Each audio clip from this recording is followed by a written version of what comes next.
We're here with Andy Sables, the guy that's been putting on the event at his home site. Is it your site? It's my site, yes. It's his site. Yeah. So, do you want to tell us a bit about what you have done? And We've spent the last 17 weeks we basically destroyed the safe area and we've rebuilt that. We've used 6.5 kilometres of planking in the safe area. We've built a new car park around here, which is where all the trade stands are. We've built a new pistol room with that, so the pistol room there is built specifically for this particular game. Then we'll use it for 50 cal from then on. And we've built a big chocolate island on the other side of the site, which is specifically for this game and nothing else. so what we'll have to do is have to redevelop that game area into a proper game zone, because at the moment it's something to attack and something to defend, but it's not a game zone. So we'll do a bit of work on that to create some kind of game zone, but that is purely and simply for this game. So it's something to attack and defend. So there's been a phenomenal amount of work gone into the site, purely for Super 6. It's exactly for Super 6, yeah. Fantastic. So a long time. 17 weeks of work, it's purely and simply for this game. Wow. Yeah. and some amazing props. And some props, yeah, we've got some really good props in there. I'd like to say that I made them myself, but we hired them in. But you know, how can you not have big chocolate factory gates? And I was super impressed now. I thought he's gone all out. As soon as you walk in, it's just that's proper stuff. It's just good fun, isn't it? Yeah. Because how many lollies are there? There's boxes of lollies. I would say there's probably going to be somewhere about a couple of thousand lollies out there. So the artifacts are going to be edible out there, and the sweets and the lollies and all sorts of things like that. So it's just like a chocolate factory. So you've thrown a couple of curveballs into the game, just again for a novelty value, and I'm getting a bit of feeling as opposed to D10, which was quite a really kind of stand-up, kind of toe-to-toe battle in a typical scenario event. This one's a bit more of a fun element, and I noticed you've got like there's some female teams and some female challenges. Yeah, and what like that. I wanted to do is I played quite a lot last year and the year before, and I saw a lot of things I didn't like and a lot of things I did like. And what I've tried to do is take the elements I didn't like and change them. And what I'm trying to do is I'm trying to make the game. I've been trying to do this for a few years now, and I've never quite got it right. So we'll see what happens tomorrow if I've got it right. I've tried to make it so that an individual person feels that they've had a proper input in the game. So they haven't just felt like another number. They felt, and they go away and say, do you know what? I got those points, and that's what made us win. And I'm trying to get everybody to feel that way. So some of the things tomorrow, some of the secret missions, some of the special missions, will mean that people have got a genuine input in the game. Can you just elaborate on the no battery room? Just obviously for going out to pblive.tv, yeah, PBLive, yeah. And them guys might not be aware of what the rules are for the no battery room. Right, yeah, we've got two special rooms. One is a no battery room, so you're not allowed in that room with a battery in your gun or your hopper. So you can't have that. So they're purely mechanical room. So if you to marshal, they're checking and making sure. And the idea is that somebody who's just started, who hasn't necessarily got the latest equipment, can go and they can compete on an even keel. The pistols only zone, I quite like the idea of having a pistol and be able to use it, but in reality you can't. This is it. People have this idea that if my gun jams, I'll throw my gun down, get my pistol out and go blind. Well, in an ideal world, brilliant on television, but it never works. But people have got these pistols, and to have a proper opportunity to use it against other people with just pistols, I thought it was quite a good idea, you know. So interestingly, we had a bit of a chat beforehand, and I know we've got 6 games that are running throughout the year. There must be a little bit of competition between the organisers to up the ante. There's a massive competition. Oh yeah, it's its own. Tim put out a pretty good event on D10, you know, so the pressure's really on you now. It's massive pressure on me now. And if he'd done a bad game, it would have been fantastic for me. Yeah. Right, but he did a superb game, and I've got to try and match that. At worst, I've got to match it. If I can beat it, then brilliant. If I can't, I can't. It's one of those things. But yeah, Niall Squires at the end. Yeah. He's going for the best game. And we got world record attempts.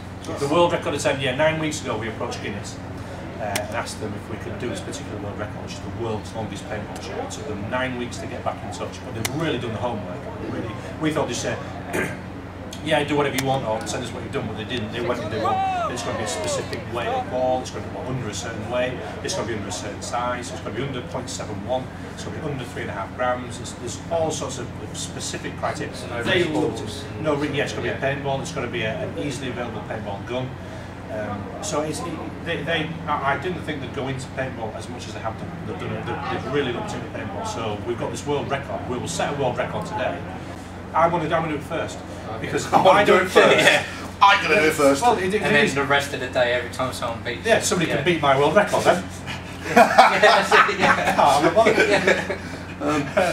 And just to finalise on, and Bod's the perfect finaliser, is he going to be dressed as an Oompa Loompa? Do you know, I want him to be dressed as an Oompa Loompa. We've got to hold him down to do it. Yeah, you've got to bear in mind, Bod's about 18 stone, he's a big bike, a big beard, bald head, he's a lovely, lovely fellow, but he looks very intimidating, but he can be grumpy in the morning. But we're going to try and get him to green his beard and green his hair and everything, and whether he does it or not, I don't know. It'd be funny if he does that. Okay. Right. Thank you very much. No problem at all. Cheers.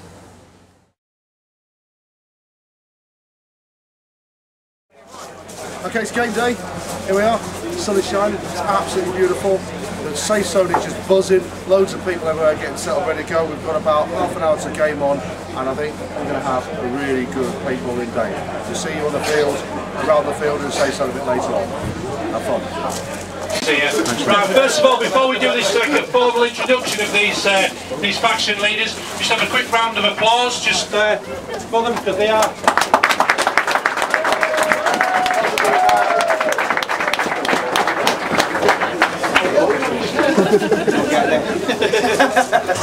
Ladies and gentlemen, good morning. Welcome to the second stage of the Super 6 series. YPC presents the 6th War of the Roses, Charlie and the Chocolate Factory.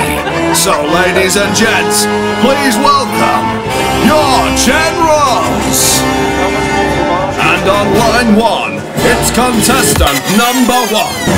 Famous in 23 British cities, has the most gorgeous set of breasts.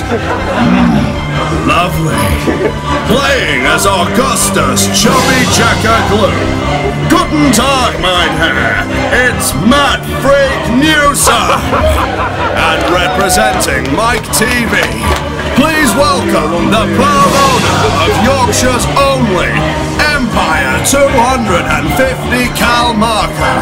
Some say he plays like a meerkat on Prozac and makes love like a blind otter on Valium.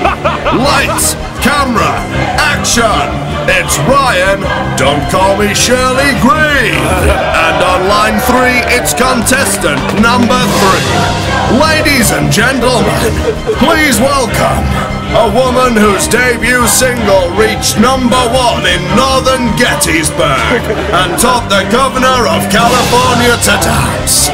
Please welcome, playing as Violet Beauregard, it's Becky, I'll be back Cloth. And playing as Veruca Salt, please welcome a lady banned in 7 British cities for Oompa Loompa related crimes. Oh my God, she can't believe it. It's never been this far away from home. Ladies and gentlemen, it's Zoe Shamon Mother Hubbard Cooper. And next, please welcome a man so sneaky on the field that most people can't believe he left the safe area.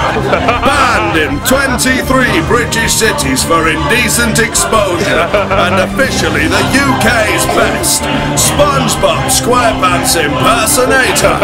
Please welcome the chocolate thief himself.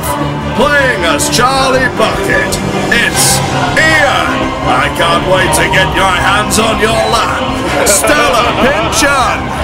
And last but by no means least, unless we're talking about height that is, please welcome the Willie himself, wanting to show Charlie a thing or two.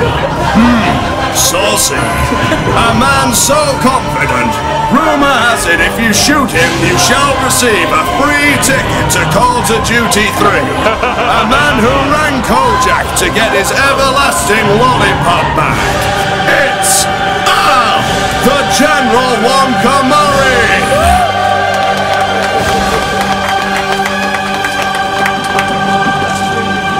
That was hilarious. Right then, folks, so that's the introductions done. Big round of applause for the generals.